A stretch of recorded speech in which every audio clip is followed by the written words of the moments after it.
나는 오늘도 창가에 앉아 있다. 이 자리가 내게 허락된 유일한 공간이다.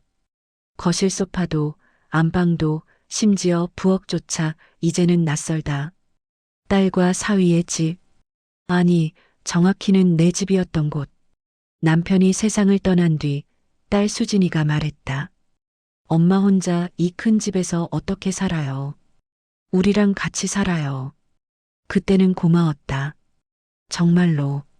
하지만 지금은 안다.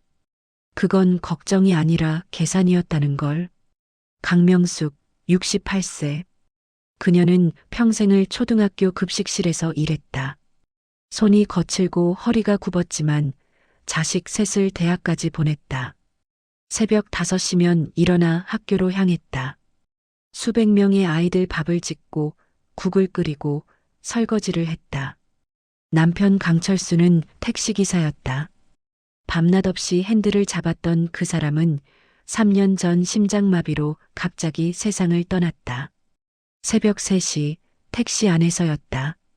장례식장에는 많은 사람들이 왔다. 남편이 태워줬던 단골 손님들, 급식실 동료들, 자식들의 친구들, 모두들 위로의 말을 건넸다. 하지만 위로는 위로일 뿐 빈자리를 채워주지는 못했다.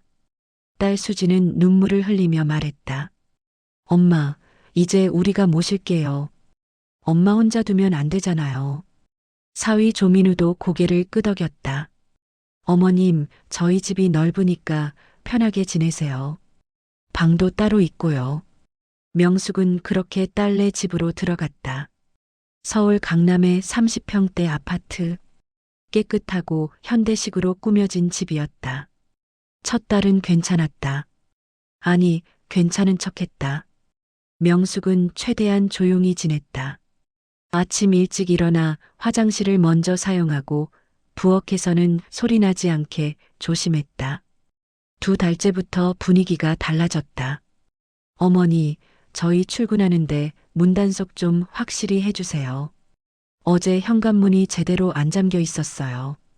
그리고 어머니, 요즘 가습을 자주 깜빡하시는 것 같은데 괜찮으세요? 사위도 거들었다. 어머님, 건강검진 한번 받아보시는 게 어때요? 요즘 치매 조기 발견이 중요하대요. 말투는 부드러웠지만 메시지는 날카로웠다. 당신은 점점 부담이 되고 있다고 그렇게 말하고 있었다. 명숙은 그날부터 더 조심했다. 가스레인지는 아예 사용하지 않기로 했다. 문은 나갈 때마다 3번씩 확인했다. 하지만 조심할수록 더 위축되었다. 나는 딸의 눈빛을 안다. 어릴 적 수진이는 내 치마폭에 매달려 울던 아이였다. 유치원 첫날 엄마 손을 놓지 않으려고 울고불고 난리를 쳤다. 초등학교 입학식 날 내 손을 꼭 잡고 떨어지지 않으려던 아이. 중학생이 되어서도 밤마다 내 방에 와서 학교 이야기를 쏟아놓던 아이. 고등학생 때는 대입 스트레스로 힘들어하며 내 무릎에 머리를 묻고 울었다. 대학 입학할 때는 내 품에 안겨 엄마 사랑해 하던 아이. 결혼식 날 긴장한다며 내 손을 꼭 잡던 아이. 그 아이가 이제는 나를 피한다. 아침밥을 정성껏 차려놓아도 시간 없어요라며 현관으로 나가버리고 저녁에는 사위와 방에 들어가 문을 닫는다. 나는 거실에 혼자 남아 텔레비전을 본다. 소리를 작게 틀어야 한다. 웃음소리도 참아야 한다. 처음엔 이해하려 했다. 젊은 부부니까 둘만의 시간이 필요하겠지. 하지만 시간이 지날수록 느껴졌다. 나는 환영받지 못하는 존재구나. 명숙이 유일하게 마음을 터놓은 사람은 한영자였다. 69세, 같은 아파트 1층에서 작은 세탁소를 운영하는 여자. 명숙보다 1살 많지만 훨씬 활력이 넘쳤다. 처음 만난 건 엘리베이터에서였다. 그렇게 인사를 나눴고 2번째는 아파트 벤치에서 만났다. 명숙 씨, 딸네 집에서 사는 거 어때요? 뭐, 그럭저럭요. 그럭저럭? 표정이 안 좋은데. 명숙은 조금씩 털어놨다. 사실 좀 힘들어요. 눈치 보이고 자식한테 기대지 마. 우리 세대가 그렇게 살다가 다 호구됐어. 영자는 거침없이 말했다. 나도 아들 둘 키웠어요. 그런데 알아요? 명절에 얼굴 한번 보기도 힘들어요. 그래서 나는 내 인생 사는 거예요. 명숙은 쓴웃음을 지었다. 나는 이제 뭘 할 수 있겠어요. 할 수 있는 게 뭔지 찾아봐야죠. 포기하면 끝이에요. 영자의 말은 명숙의 가슴 한구석에 박혔다. 그날은 내 생일이었다. 68번째 생일. 남편이 살아있을 때는 매년 미역국을 끓여줬다. 하지만 이번엔 아무도 기억하지 못했다. 딸은 출근하면서 엄마, 저희 오늘 회식이에요. 한마디만 남겼다. 명숙은 오늘 엄마 생일인데 하고 말하려다 참았다. 나는 혼자 밥을 먹었다. 텔레비전을 켜고 소리를 죽이고 김치 몇 조각으로 밥 한 공기를 비웠다. 냉장고에서 어제 남은 찌개를 데워 먹었다. 맛을 느낄 수가 없었다. 그리고 깨달았다. 나는 이 집에서 투명 인간이구나. 저녁 8시 딸에게서 전화가 왔다.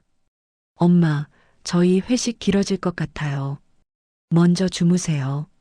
전화를 끊고 나서 눈물이 났다. 참으려 했지만 참을 수 없었다. 그날 밤 명숙은 잠들지 못했다. 다음 날 아침 딸이 말했다. 어머니, 저희가 요즘 병원 알아보고 있거든요. 명숙은 젓가락을 멈췄다. 병원? 나 어디 아픈 데 없는데. 아픈 데 있기 전에 미리 체크하는 게 좋잖아요. 요즘 치매 검사 같은 것도 해보고. 치매? 명숙의 목소리가 떨렸다. 사위 민우가 거들었다. 어머님, 요즘 실버타운이나 요양시설도 되게 좋아졌어요. 병원도 바로 연결되어 있고 친구들도 많이 생기고 우리 회사 임원님 어머니도 거기 계신데 되게 만족하신대요. 명숙은 숨이 막혔다. 그들은 나를 보내려 하고 있었다. 요양원이라는 곳으로. 우리가 일하는 동안 어머니 혼자 계시면 불안하잖아요. 수진의 말은 그럴듯했다. 하지만 명숙은 알았다. 진짜 이유는 따로 있다는 걸. 그날 밤 나는 잠들지 못했다. 요양시설. 그 단어가 머릿속을 맴돌았다. 나는 평생 가족을 위해 살았다. 새벽 4시에 일어나 급식실로 달려가고 퇴근 후엔 집안일을 했다. 남편의 병원비를 위해 밤늦게까지 식당 설거지 아르바이트도 했다. 큰아들 민수가 대학 갈 때 등록금을 마련하려고 10년 동안 모은 적금을 깼다. 딸 수진이 결혼할 때도 내 전 재산을 쏟아부었다. 막내 아들 진수는 사업을 한다며 돈을 빌려갔다. 갚겠다고 했지만 아직도 못 갚았다. 내 노후 준비는 생각도 못했다. 그런데 이제 나는 짐이 되었다. 다음 날 아침 명숙은 영자를 찾아갔다. 세탁소 안 영자는 다리미질을 하고 있었다. 왜 그래? 얼굴이 왜 그래? 명숙은 그제야 눈물을 흘렸다. 영자야, 나 쫓겨나는 것 같아. 영자는 다리미를 내려놓고 명숙을 끌어안았다. 울지 마. 천천히 말해봐. 명숙은 요양원 이야기, 치매 검사 이야기, 생일을 잊어버린 이야기를 했다. 내가 뭘 잘못했을까? 잘못한 거 없어. 세상이 잘못된 거지. 영자가 물었다. 명숙아, 너 남편이 남긴 거 없어? 재산 같은 거. 명숙은 고개를 저었다. 남편이 택시기사였는데 뭐가 있겠어? 혹시 보험이나 따로 모아둔 돈 같은 거 확인해 봤어? 명숙은 말을 멈췄다. 남편이 마지막으로 건넨 서류 봉투가 떠올랐다. 병원 침대에 누워서 힘없는 손으로 건네던 노란 봉투. 이거 나중에 열어봐. 급하지 않아. 그 말과 함께 건넨 봉투. 명숙은 그걸 열어보지 않았다. 슬픔에 잊고 있었다. 혹시 남편이 뭔가 남긴 게 있을지도 몰라. 그럼 당장 가서 확인해 봐. 나는 집으로 돌아와 오래된 옷장을 뒤졌다. 손이 떨렸다. 남편 옷 사이에 노란 봉투가 있었다. 남편의 필체로 쓰인 내 이름. 명숙에게. 나는 봉투를 열었다. 안에는 세 장의 문서가 들어 있었다. 하나는 공증된 유언장이었다. 다른 하나는 부동산 등기부등본. 마지막 하나는 은행 통장 사본이었다. 유언장을 펼쳤다. 나 강철수는 정신이 온전한 상태에서 이 유언을 남깁니다. 첫째, 서울시 강동구 소재 아파트, 현재 거주지의 소유권은 전액 배우자 강명숙에게 귀속됩니다. 둘째, 경기도 평택시 소재 상가 건물 지분 30%는 배우자 강명숙에게 귀속됩니다. 이 지분은 제 친구 박영수와 공동 투자한 것으로 월세 수익이 발생하고 있습니다. 셋째, 자녀들에게는 예금 및 보험금을 균등 분할합니다.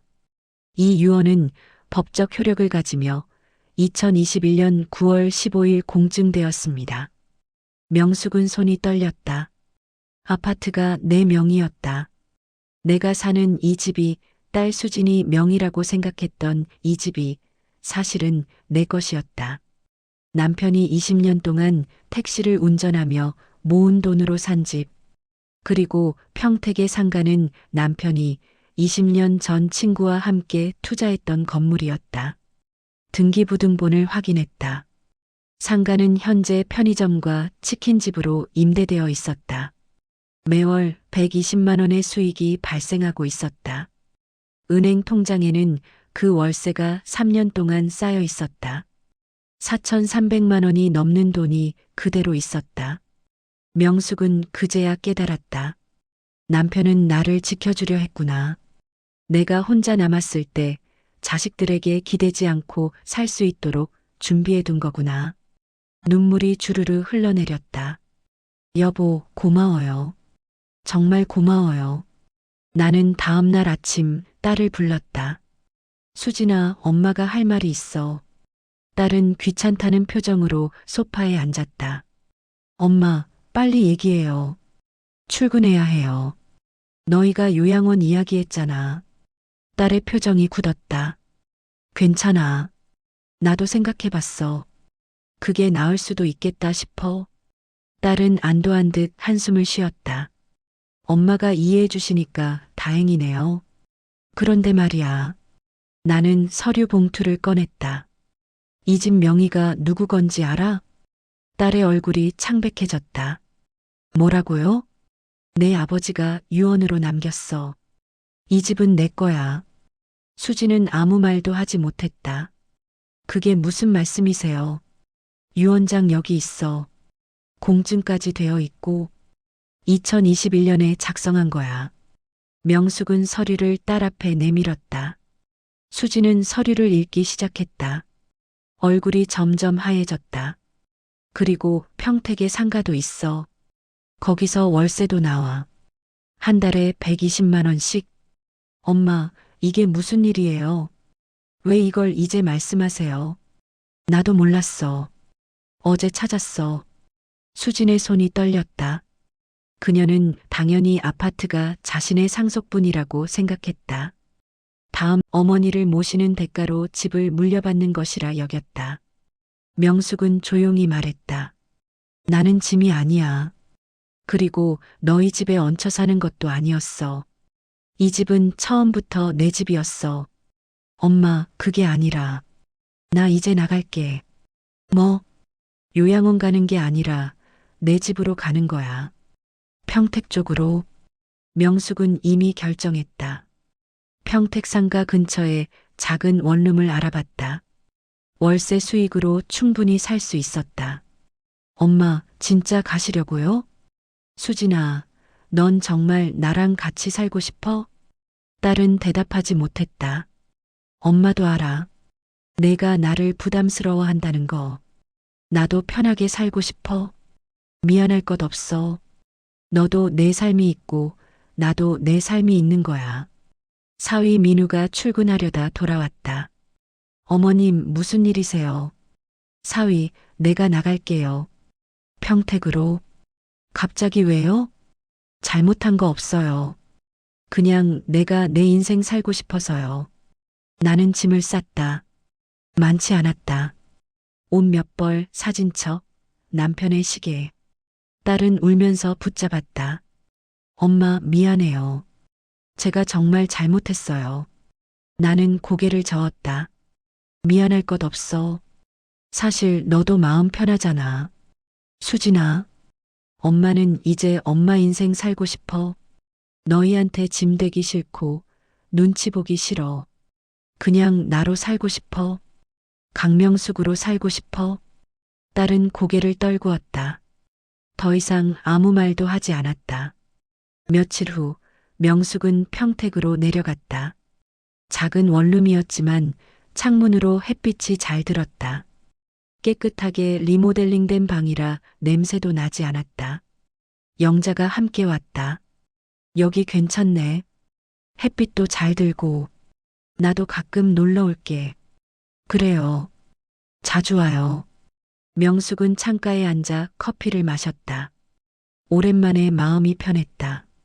누구 눈치도 보지 않아도 되고 내가 원하는 시간에 자고 일어날 수 있었다. 첫 주에는 적응이 힘들었다. 혼자라는 게 외롭기도 했다. 하지만 곧 익숙해졌다.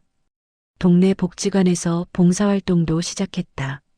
급식실에서 일했던 경험을 살려 어르신들 식사 배식을 도왔다. 거기서 동년배 친구들도 생겼다. 명숙 씨, 우리 다음 주에 등산 가는데 같이 갈래요? 좋아요. 저도 갈게요.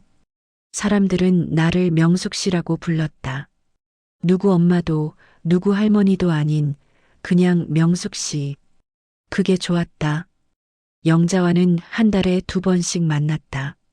둘이서 근처 맛집을 찾아다니며 밥을 먹고 카페에서 수다를 떨었다. 명수가, 너 요즘 표정이 많이 밝아졌어. 그래요? 응. 예전엔 항상 뭔가 걱정하는 얼굴이었는데 지금은 편해 보여.